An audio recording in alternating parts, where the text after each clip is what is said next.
Hello, I'm on. Is this working? I think that I'm on. Oh wait, yeah, I see some comments. All right, what's up, everybody? Um, let's see. Do people see this? I'm trying to figure. Tell me if you see me.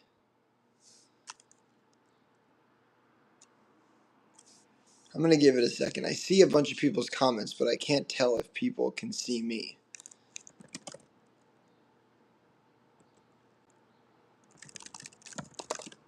Hold on.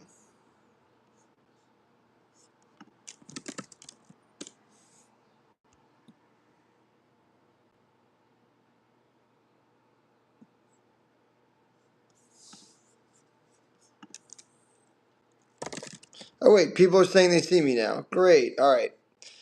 I think that there was just a little bit of a lag. All right, here we go. Let's see. So I'm Clyde.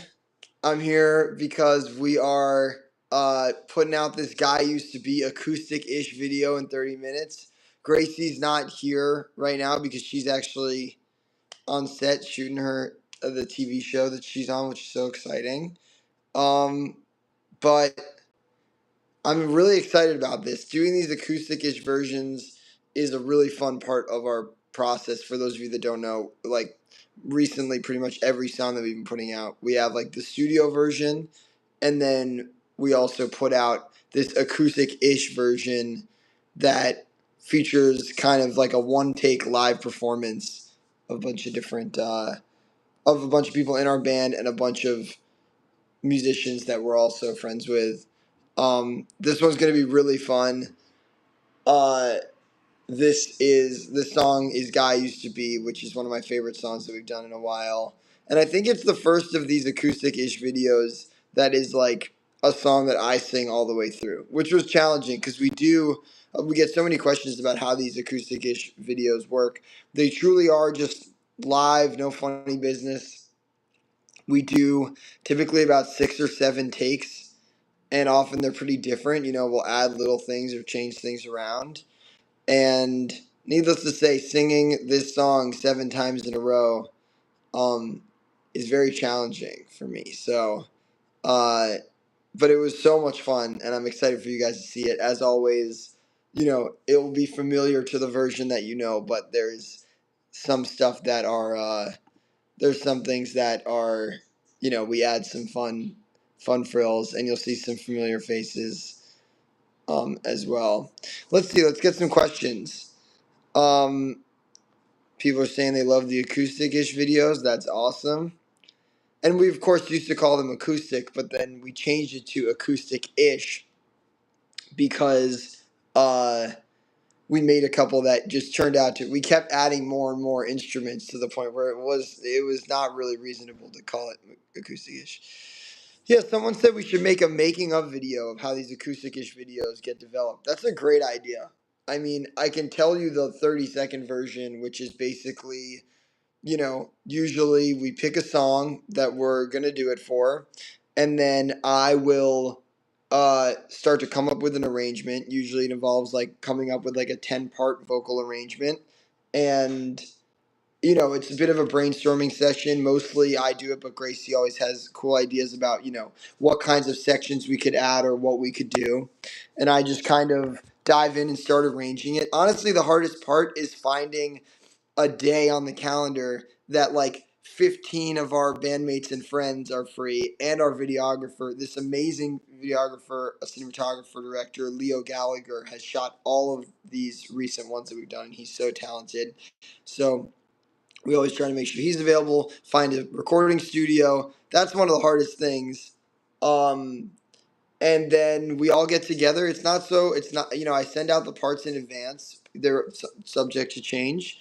And then we all get together on the day. Everyone's kind of basically learned their part. Everyone is so amazing.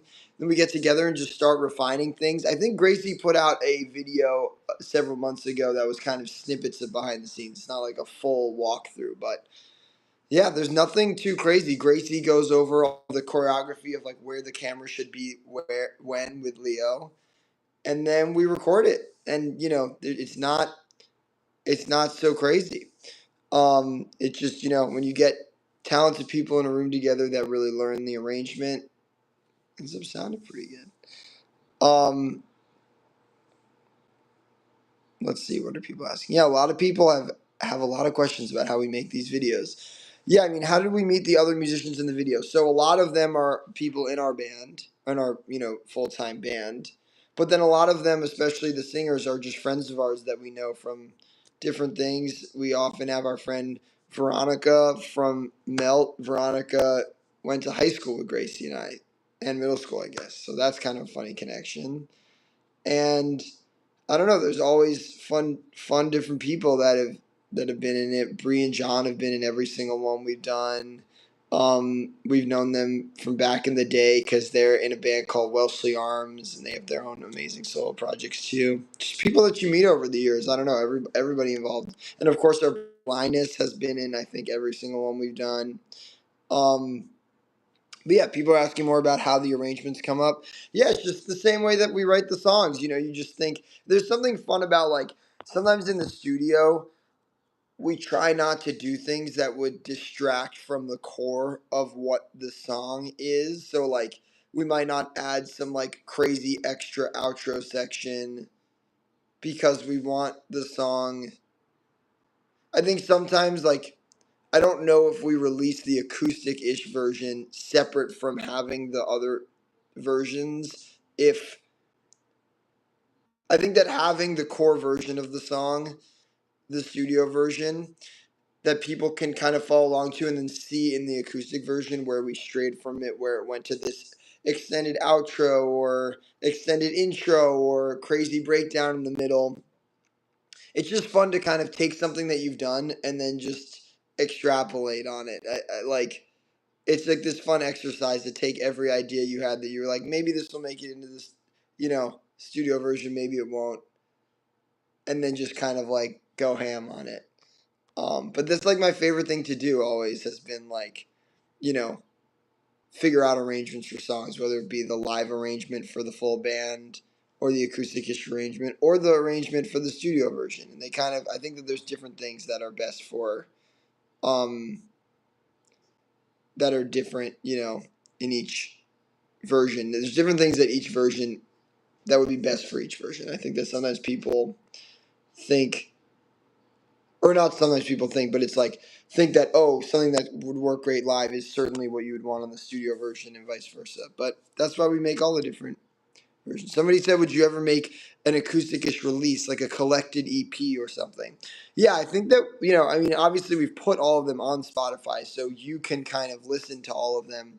But yeah, I think once we make a few more, maybe we'll just bundle all of the ones that have already been made into like an easily listen toable thing.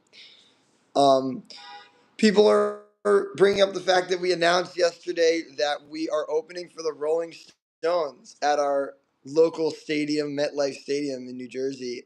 Yeah, that's going to be insane. Uh, that is like totally one of the craziest opportunities we've ever had. The Rolling Stones are obviously, you know, need no introduction and are one of the greatest bands of all time and just such legends. So we were pretty blown away when we got that offer, and we could not be more excited about it. It's going to be really fun. May 26th at MetLife Stadium. See you there. Oh, it's saying poor connection. That's weird because my Wi-Fi seems like it's good. Let me know if something is going wrong in any way. Um, Someone said, "What's your favorite track on the new Tori Kelly album?" Um, yes, that is. So Tori Kelly, our good friend, just came out with a brand new album called Tori, and me and Jordan and Johnny, our production team, the Diner, actually had the privilege of co-producing and co-writing pretty much the entire album with our friends John Bellion and Ten Rock.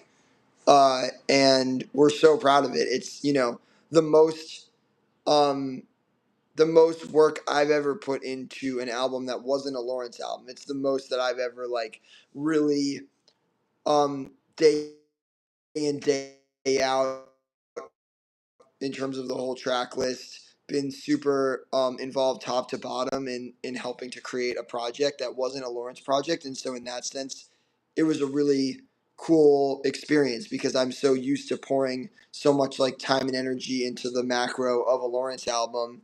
And I've done plenty of work, writing a song here or there for another artist. Or maybe even a few, on the latest Jonas Brothers album, we helped with a couple songs or a few songs. But yeah, this was so much fun. Tori's the best. She's literally the most amazing person, the most insanely talented singer.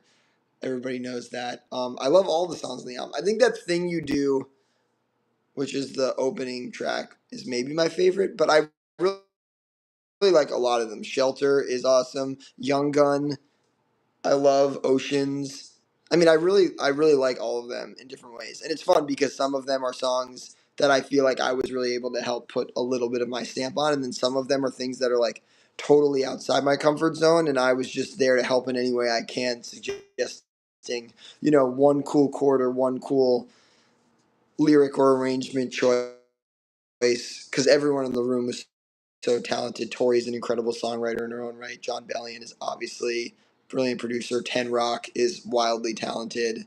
Um, yeah, so that's kind of the gist on the Tori thing. Um, did we know False Alarms was going to be covered on American Idol before it happened? Maybe like a day before or a couple days. Actually, what's funny, so I think a little industry insight is often those shows will reach out to you and get your approval for them to do the song for like tons of songs, but they won't tell you if they're actually going to air it or when they're actually going to air it. So we knew that it was like in the bucket of things that maybe could be on it at some point. But then a friend of ours works on the show and gave us a little heads up like a day before of like, we're doing it. It's gonna be a Lawrence song on American Idol, which is cool. I mean, people have done it in the audition songs before, but I think that was the first time that anyone ever sang a Lawrence song um, in like one of the like live band on the stage rounds, and that was a full circle moment. I mean, Gracie and I grew up watching a lot of those early seasons of American Idol. Shout out to our friend Taylor Hicks, who sat in with us at our Staycation Festival last year. Somebody asked, "Do you know when the last few episodes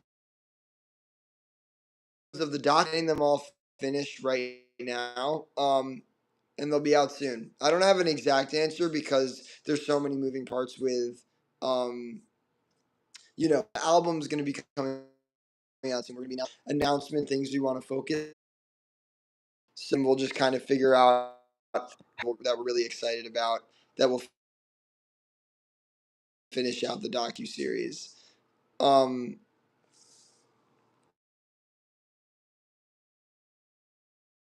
Home and my Wi-Fi seems fine. Um, let's see what else people are saying.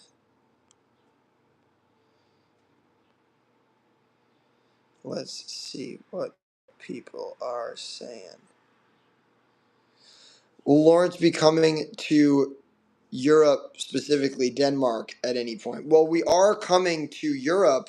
Actually, our tour, for those of you that don't know, if you're new to us, we're about to release an album called Family Business. This song, Guy Used to Be, that we are about to premiere the acoustic video of, that's one of the songs on our album Family Business. And the album will be out very soon. We're going to be announcing all of that very soon. And the tour for Family Business is already uh, on sale. And the first stop of the Family Business World Headline Tour is in Europe. We're going to be doing an entire month in Europe in July, starting in uh, London on I think July 5th. We're not going to Denmark on this tour, although I hope we do at some point. Um, I'm sure we will on a future tour. But yeah, if you live in Europe, check out the dates. July, that's going to be the first place that anyone can see the Family Business Tour.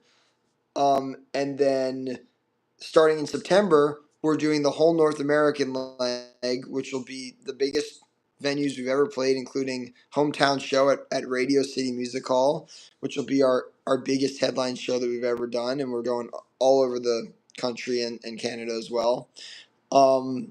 So definitely grab tickets for the Family Business Tour. We're putting a lot of thought into. We're kind of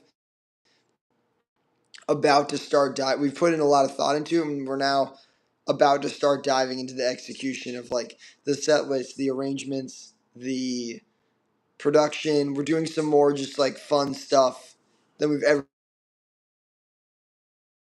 done before. And we can't wait for you guys to see it. I think it's gonna be really special. And we're gonna be doing VIP experiences like we always have. But I just feel like with this whole family business album cycle, there's so much opportunity to do fun stuff. If you guys saw that announcement video that we did, um, you know, needless to say, we're leaning in to the family business brand, uh, and it's going to be really fun and all encompassing. Let me see what else people are saying here. Someone said, I'd love to go see you in Denver. Perfect. We're playing in Denver, I think at the Fillmore on that family business tour. Um, Someone said, any new covers? I'm sure we'll be playing some new covers on the tour. I think we haven't announced anything about the track list on the album, but there aren't any covers on this album. We were thinking about throwing one on. We threw our cover of It's Gonna Be Me on the last album, and that was really fun. And we were kind of thinking, oh, maybe it'll become a tradition to like throw a cover on one cover on every album, which I like the idea of. But at the end of the day, we had enough original songs that we were really excited about on to put on Family Business that we just didn't end up having time or space to make a cover. But we always love doing covers. I'm sure we'll do some more live, and I'm definitely excited to make more studio versions of covers soon.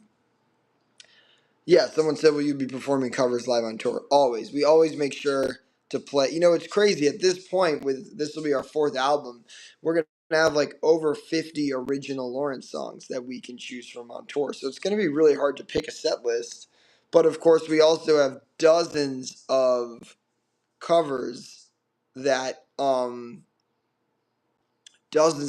that we've played over the years, and we'd love to play those too. So it's always hard to pick the set list. If you came to, we did a tour recently where we actually just had people write songs that we've played down on like balls, like balls from like a McDonald's ball pit, or you know, like a, I don't know how to describe it. And we would literally reach into a bucket and pick one and then play whatever song was written on the ball. So we might do something fun like that, like some ways that audience members can request things in cool and creative ways just to keep things varied. And of course, when we did our staycation festival last year, we literally made a commitment to play every single original Lawrence song between the VIP experiences and the shows themselves across the 3 nights. We played every single Lawrence song. That'll obviously get harder and harder to do as we have more albums. Um, People are asking how many tracks are on the new album. I don't know what announced that yet, but a normal number, relatively consistent with the number that we've had in past albums. There was a time when we thought we were gonna put even way more, but then we were like, this is too many. Um, Someone said, how does your ego handle the request for covers? I don't see it as the ego hit to, I think that we do really creative versions of covers that are like very original. And in fact, I would say some of our original songs are inspired by really creative things that I think we've done in our covers. Like if you're really sleuthy about it, you can look back at some covers we've done and realize that some songs, original songs, were inspired by the idea of like, we need to make a song that's an original song that has the same energy as our arrangement of XYZ cover. So I think that that's all part of the artistry, the same way that there's the live versions and the acoustic versions and the studio versions. There's also us. I don't think we've ever done a cover that we didn't really make our own. So I see our covers as part of our original artistry. Someone said, are you actually a Knicks fan, though? Yes, absolutely. Let's go Knicks. I'm a lifelong New Yorker. I was looking it up last night and I realized that the Knicks made the playoffs, or sorry, made it to at least the second round of the playoffs for 8 straight. And in 1999, when I started watching, from then until now, they have made the second round of the playoffs a grand total of, I believe, 3 times ever. Before I started, and uh, but they had made it 8 in a row before I started watching. So that's my journey with the Knicks. But hoping this year they're looking pretty good. Let's see, what are people saying? Someone's requesting the song "Me and Julio Down by the Schoolyard." I don't know if you're requesting that because of this, but if you look on YouTube, there's a version of me doing that song in collaboration with Pomplamoose, which is an amazing band. They do a lot of really cool covers and originals. But yeah, look up Lawrence, Me and Julio Down by the Schoolyard. We won't have Gracie or the whole band, but you'll see a cool version of it. Let's see what are people also saying. Double albums aren't a bad thing when you find yourself with lots of tracks. I know, but we didn't have time to finish all those extra tracks. We love doing, there's so many things that we love to do. We do something we take pride in is that in Lawrence, we do everything so much ourselves with our amazing small team. And so this is not to put down any other artists, but I think a lot of other artists outsource a lot of aspects of their operation or even their creative process to other, talented collaborators. We obviously sometimes do that and we work with tons of amazing people, but we love to get our hands really dirty in every aspect of what it means to make a Lawrence song, arrange a Lawrence song, plan a tour, really make sure that our stamp is on every little thing that happens. So sometimes got to make decisions about, do we push everything back or do we do just the one album now or whatever. But that's the constant struggle. I wish I had more time for all the ideas that I have. What are people saying here? Any chance we'll see more Hilo Jack in the future? Yes, that's a perfect example. Cody and Delapo and I have written a bunch of new Hilo Jack songs that we've just been waiting to all be free enough to finish producing. But yes, I can't wait to find the time to finish all of that. Let's see, what are people saying? All you on Dead Wax breaking down. I believe that's Ryan and Jack's podcast. I would love to do that. We're talking about maybe trying to make that happen. That would be super cool. Well, let's see. We've got about 7 minutes. For those of you just joining us, I'm here just blabbing away in response to whatever I see in the comments. But the reason that we're here is because in 6 minutes we are releasing the acoustic-ish version of our new single "Guy Used to Be," which is one of the songs on our upcoming album "Family Business," which is coming out very, very, very soon. And I can't wait for you guys to see it. It was a really, really fun one to make. And it's always really fun seeing the response to these videos, and it's really fun just making them with such a talented group of people. Someone said, "Are you going to drag Linus along for some shows?" Linus is welcome at any show. Linus is a brilliantly talented singer in his own right and has an amazing band called the Stowaways that everybody should check out. And Linus, as always, is in this acoustic-ish video and does a great job. Someone said, "Who usually opens for y'all on tour?" We have different openers. We love picking. We love, bringing along friends or people that we're fans of. We've got some really awesome openers for this upcoming tour that we're going to be announcing soon. We kind of divided the tour into several different chunks so that it wasn't just one opener the whole time, but that, we've got a nice consistent batch with a few different people. It's going to be really fun. Somebody asked, "Can boomers attend?" Everyone can attend a Lawrence show. That's one of our favorite things. Uh, one of our favorite things is to see grandparents, parents, and kids all coming together to a Lawrence show. We'd like to think there aren't all that many bands that's like a suitable thing for, but we love that that's true of ours, and that's so baked into what it means that we are a family business. Let's see. Will Still Grounded play the tour? Maybe. I wouldn't be surprised if there's a little Still Grounded cameo. That burrito that Gracie was eating in the new video. Yeah, so many people asking about that burrito. King David Tacos. Check it out. Shout out to King David Tacos. Really good stuff. I eat that in the studio all the time.